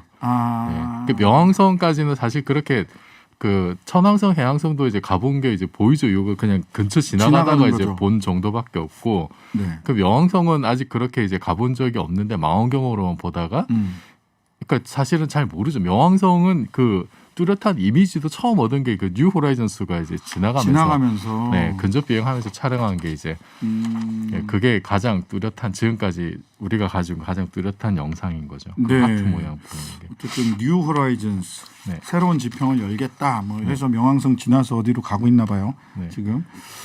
자, 목성부터 뒤로 목토, 천해, 명 가면 갈수록 우리가 자주 언급됐던 게 보이저호예요. 네, 네. 이 보이저호가 찍은 지구 사진, 즉 페일 블루다. 저번 시간에 잠깐 말씀드렸는데, 네. 이거를 한번 이제 칼 세이건이 이제 주장을 해서 90년 2월 14일 발렌타인데이 때 이렇게 딱 찍은데 위험을 감수하고 찍은 겁니다. 왜냐하면 잘못하면 태양 때문에 이렇게 문제가 생길 수도 있어서. 그럴 수도 있다고 그랬어요. 사진을 보면 정말 픽셀 하나도 될까 말까한 사진을 보면 겨우겨우 보셔야 돼요. 네, 맞아요. 네, 지금 나사에서 다시 이렇게 이미지를 더 좋게 만들어놨는데 칼 세이건이 이제 그거를 가지고 이제 창백한 푸른 점이라는 이름을 붙이면서 거기서 여러 가지 이제 감상들을 글로 쭉 쓴 게 있는데 멋있습니다. 네, 그러니까 결국 뭐냐면은 이 천문학을 알게 되면 사람이 굉장히 겸손해진다는 거예요. 그렇죠. 저는 그래서 지금 이제 대선 기간인데 우리나라 정치 지도자들 천문학의 기본을 좀 아셔야 될 것 같아요. 네. 적어도 창백한 푸른 점 그 사진을 좀 찾아서 보시라. 네. 우리가 얼마나 이 우주에서 정말 따지고 보면 참 보잘것없는 인간인지 그렇죠. 별로 대단하지 않거든요. 우리 전부가 네. 우주적인 관점에서 보자면. 네. 근데 서로 자기 잘났다고 지가 왕이라고 막 그러고들 싸우고 있잖아요. 네. 서로 못 잡아먹어서. 그래서 이제 중국 옛날 말로 하면 와각지쟁이라고 그러죠. 달팽이 뿔 위에서 서로 싸운다고. 네. 창백한 푸른 점을 보면 그 말이 실감이 납니다. 와, 우리 진짜 달팽이 뿌리에서 서로 잘났다고 왜 싸우고 저기서 있구나. 저러고 있나? 왜 저러고 그래서 있나? 겸손함을 배워야 된다. 그러기 위해서 천문학에 좀 교양을 쌓으시기를 제가 좀 부탁을 드리겠습니다. 예, 우리가 태양계 여행을 하는 이유 대통령 후보들에게 꼭 드리고 싶은 말씀은 네. 이겁니다. 태양계에 대한 우주에 대한 지식도 필요하지만 대국적으로 정치를 좀 하세요라는 말씀이죠. 겸손함을 배우고 자중자애하면서 다 같이 사는 법을 좀 서로 나눴으면 좋겠다. 창백한 네. 푸른 점을 보면서. 네. 자, 이제 태양계 행성 탐사를 모두 마쳤고요. 인류는 태양계 행성뿐만 아니라 해성 네. 탐사를 위해서도 우주선을 발사한다고 하는데 네. 해성 그러면은 이제 뭐지? 이렇게 헬리 해성. 네. 그다음에 해성이 막 딥 임팩트. 네. 해성이 날아오면 부숴야 될 것 같고 지구가 멸망할 수도 있다 이런 공포감이 드는데 네. 왜 해성 탐사를 하는 겁니까? 해성하고 이제 소행성 이런 게 있어요. 그러면 네네. 앞에서 근지구 전체 이제 이런 식으로 또 이름 붙이긴 합니다. 지구 가까이 오는 애들. 네. 근데 해성이나 아니면은 소행성이나 이제 해성은 아까 얘기했던 명왕성이 있는 그쪽 하이퍼대 이제 이쪽에서 날아오는 애들이 있는데 네. 소행성은 화성 목성 사이에 이제 소행성이 많은 지역이 있죠. 네. 근데 얘네들이 이제 연구하는 목적이 일단은 태양계 초기의 정보를 가지고 있을 가능성이 많아요. 아, 역시나 과학자도 출생의 비밀을 궁금한 겁니다. 출생의 비밀. 네. 네. 그 다음에 소행성 같은 경우에는 뭔가 거기 광물 자원이 많이 있을 수가 있어요. 네. 실제로 몇 년 전에 이렇게 추정한 바에 따르면 어떤 소행성에는 백금이 몇천억 톤인가 백금이. 네. 그 지구에서 희귀한 금속들이 굉장히 많을 수가 있고 그래서 실제로 이제 미국에서는 그 회사를 차리기도 했었어요. 플래네터리 리소시든지. 아, 뭔가 약간 사기성이 있다는 느낌이. 아니 근데 그 아바타를 만든 제임스 카메론 감독이 그런 회사에 또 투자를 해요. 아, 그래요? 영화 메시지하고는 전혀 좀 상반되게. 그렇구나. 그럼 네. 갑자기 또 급 신뢰도가. 뭐 처음에는 그렇게 뭐 사기가 좀 있을 수도 있겠지만 어쨌든 네. 지금 광물에도 관심이 많고 세 번째 이유는 뭐냐면 소행성 같은 경우에 이게 정말 해성이나 소행성은 지구에 충돌하면 괴멸적인 타격을 줄 수 있으니까 그 뭐 공룡 그 멸종설 뭐 이런 게 이제 그것도 운석 충돌이다 뭐 이런 얘기도 있고요. 소행성이 이제 충돌한 것 때문이라고 이제 그렇게 소행성 생각을 충돌. 하고 있죠. 예, 네. 예. 그러니까 그러면은 진짜 딥 임팩트 같은 준비를 해야 될 수도 있으니까 미리미리 좀 알아두자 뭐 이런 건가요? 네, 그 실제로 그 이제 공룡 멸종 시킨 거는 그 뭐 몇천만 년 전의 일이고 그때 그 소행성 크기가 한 10km 정도로 추정이 되는데 얘가 히로시마급 핵무기의 10억 배. 10억 배로 이제 감이 안 오죠. 예. 그냥 망한다 이거네. 그 부딪히면. 결과로 공룡 포함 지구 생명체 70%가 추정한 걸로 추정이 되고. 네, 그냥 앞으로도 그런 끝장납니다. 일이 일어날 수 있으니 미리미리 적어도 알고 그 방비해야 비슷한 된다. 일이 1908년에 러시아 이제 퉁구스카 지역에 지름 40m짜리 소행성이 공중 폭발한 적이 있어요. 어우, 진짜 놀랬겠다. 네, 그래서 그때 완전히 그 숲 일대가 완전 뭐 수천 제곱킬로미터 일대가 완전 초토화됩니다.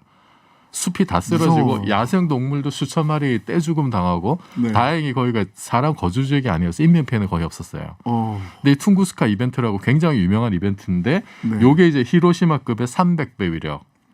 근데 겨우 10억 40m짜리인데 10억 배일 수 있다는 거죠. 10억 배짜리는 이제 그 공룡 멸종시킨 공룡 멸종시키. 10km짜리. 그래서 요게 이제 언제냐 1908년 6월 30날 있었는데 요거 경각심을 가지자고 해서 요 날을 소행성의 날로 또 이렇게 정해.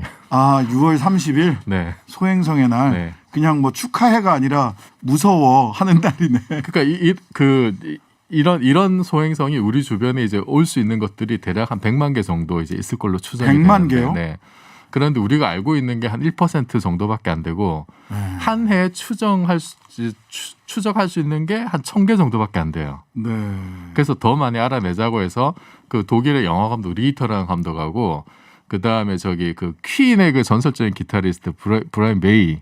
브라이언. 메이가 원래 천문학자 출신이잖아요. 그렇구나. 그분들이 주도해서 뭐 소행성의 날 선언문 발표하면서 이제 소행성의 날로 정했습니다. 자, 소행성 위성까지 살펴봤고요. 이 드넓은 우주 얘기하다 보면 궁극적인 질문이 항상 떠오릅니다. 이 우주 어딘가에 우리와 같은 지적 생명체가 있지 않을까? 어떻게 생각하십니까? 칼 세건이 그런 얘기를 했죠. 없으면 엄청난 공간 낭비일 것이다. 우리밖에 없으면. 그러니까 뭐 멋진 말이네. 그럴 듯해요. 그래서 저- 다음 주에 다룰 내용이 외계 지적 생명체 탐사?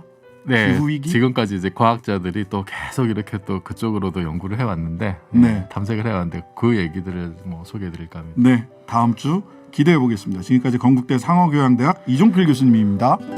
고맙습니다.